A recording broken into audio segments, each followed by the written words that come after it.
Now that we have understood the basics of DC machines, let us take some numerical examples to deepen our understanding. So this is example 1. Here we have a DC motor connected to a 460 volt supply and it has an armature resistance of 0.15 ohms. We have to calculate the value of back EMF when the armature current is 120 amperes, the value of armature current when the back EMF is 447.4 volts. So to solve this, let us first use the circuit model of a DC motor. So in this model, I am showing the armature winding. So this is the armature winding marked as A and double A. The resistance of the armature winding, I am showing it as RA.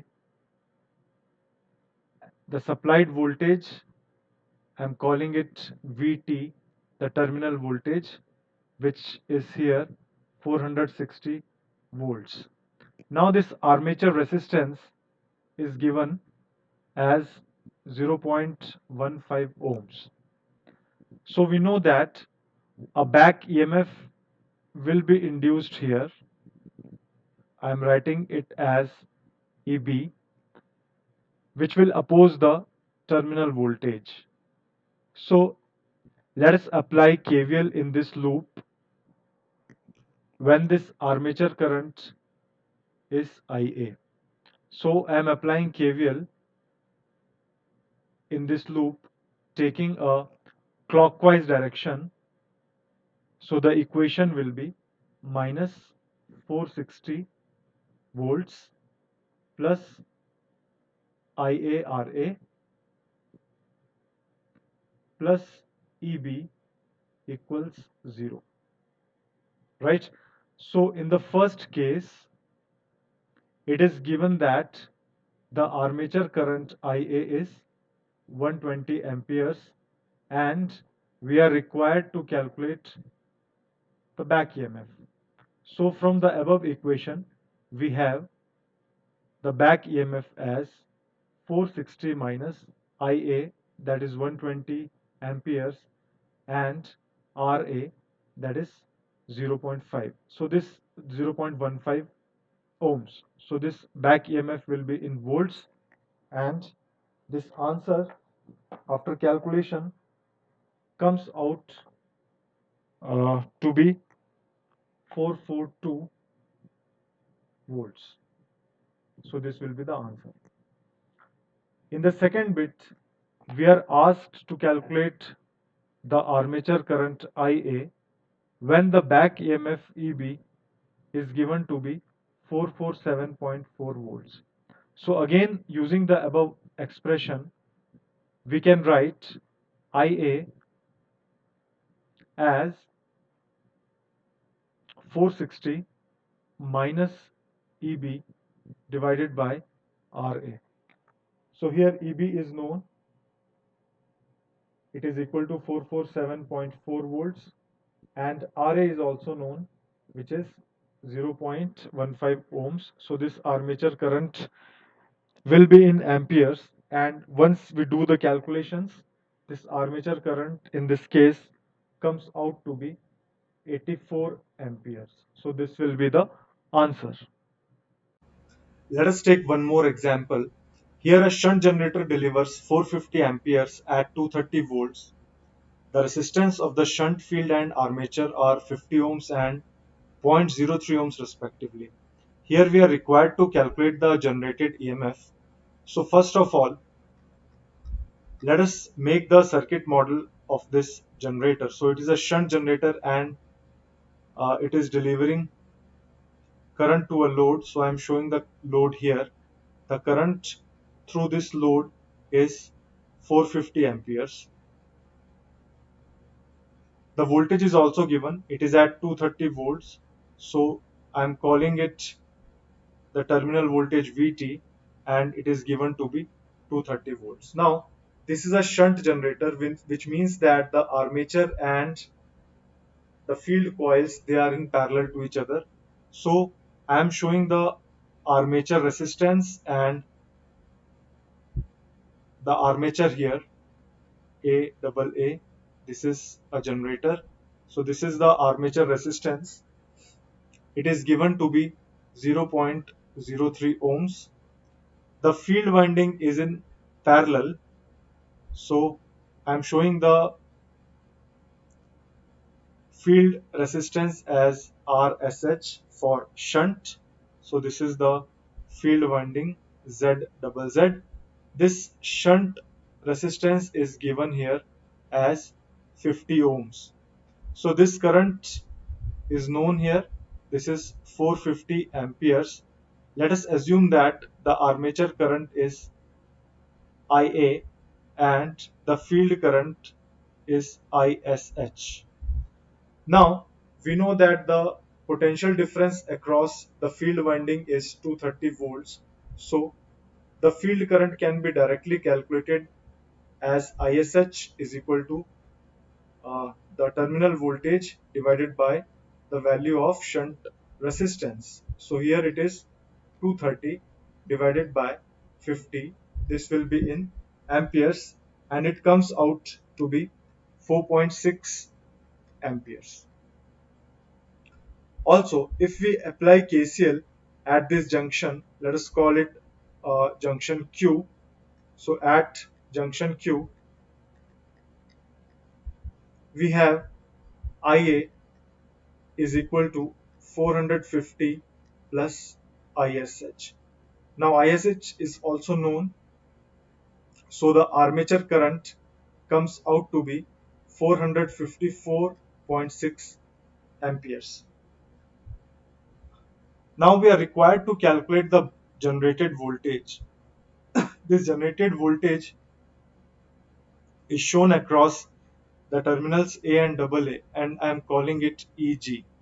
So if I apply KVL in this outer loop in a clockwise direction, the equation that I obtain will be minus Vt minus Ia Ra plus Eg equals 0. So from here I get the generated voltage to be equal to Vt plus Ia Ra. Now both the quantities are known. The terminal voltage is 230 volts. Armature current is 454.6 amperes and armature resistance is 0.03 ohms. So this voltage will come out to be in volts. So if we do these calculations, we obtain the generated voltage as 243.638 volts. So this will be the answer here. In the third example, we have a DC shunt generator with number of poles equal to 8. The number of conductors which we designate with Z, that is 778, and it is a wave connected winding, wave winding, so the number of parallel paths will be 2. Now it is running at 500 rpm, so the speed n is 500 in rotation per minute, and now it supplies to a load of 12.5 ohms resistance with a terminal voltage of 250 volts. The values of armature resistance and field resistances, they are given. We are required to calculate the armature current, induced EMF and the flux per pole, which is phi. So we are required to calculate uh, the induced EMF EG. We are required to calculate the armature current IA and the flux per pole, that is phi.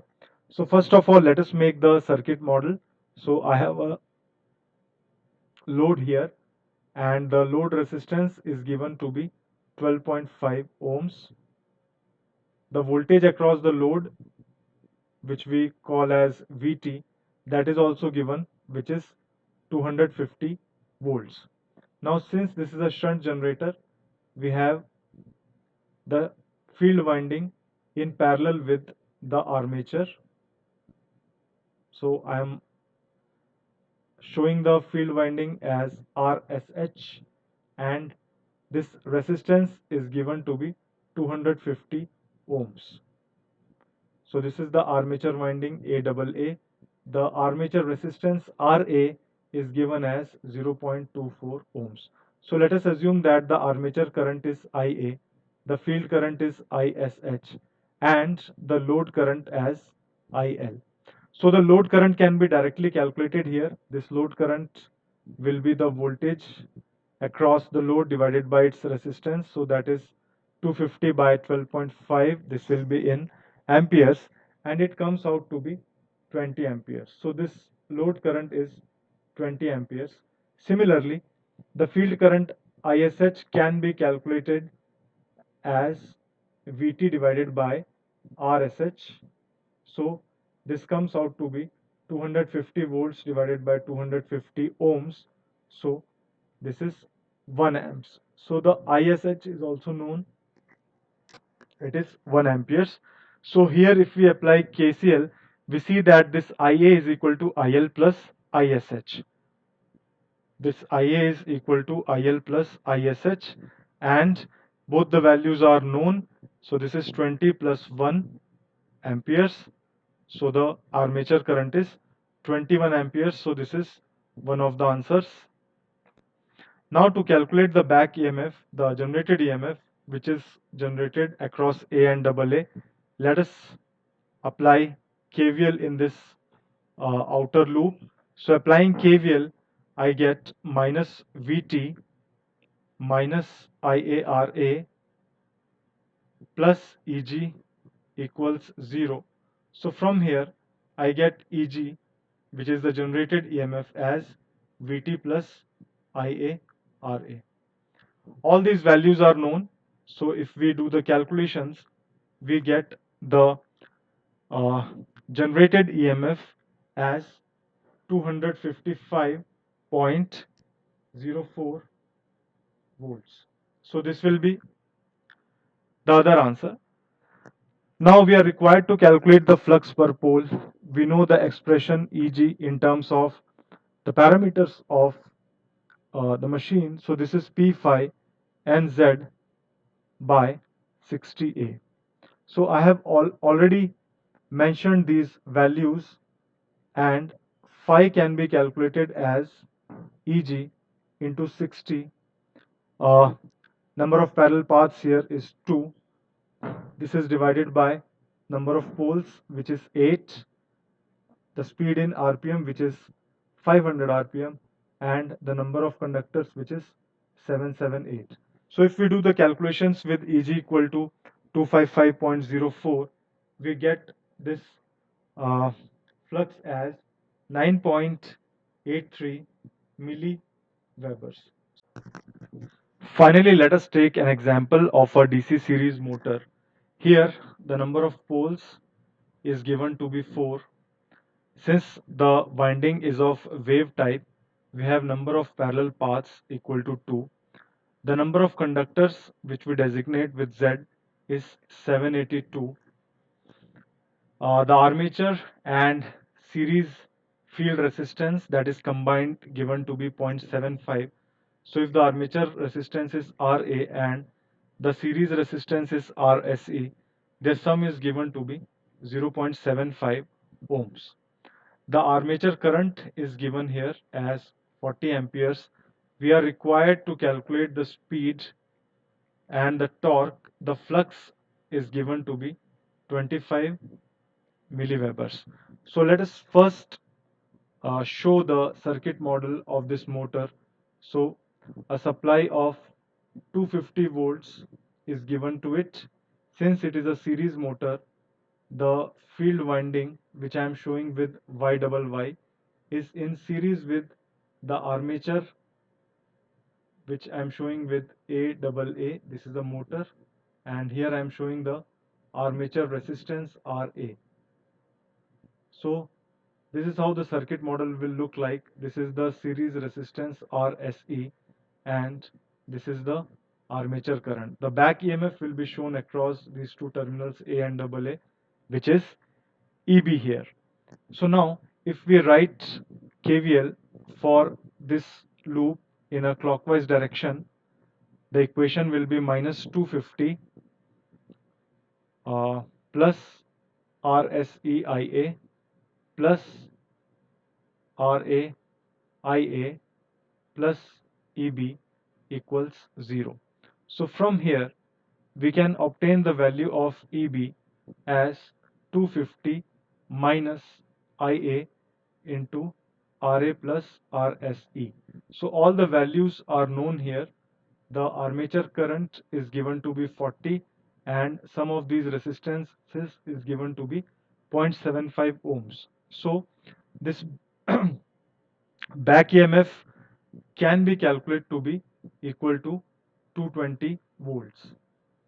Now this back EMF is expressed as P phi NZ by 60A.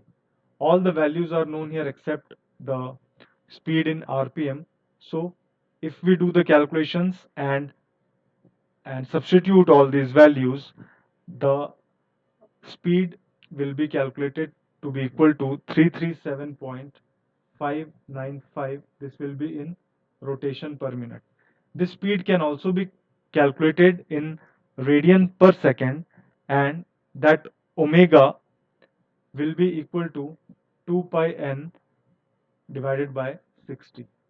This is important because the expression for torque will be obtained as torque into speed in radian per second.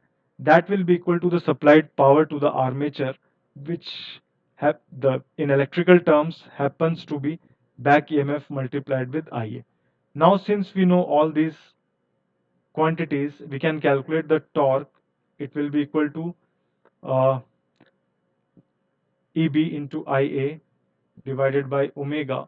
So once we substitute these values, the torque will come out to be 249.045 Newton meters. So this will be the torque generated and this will be the final answer.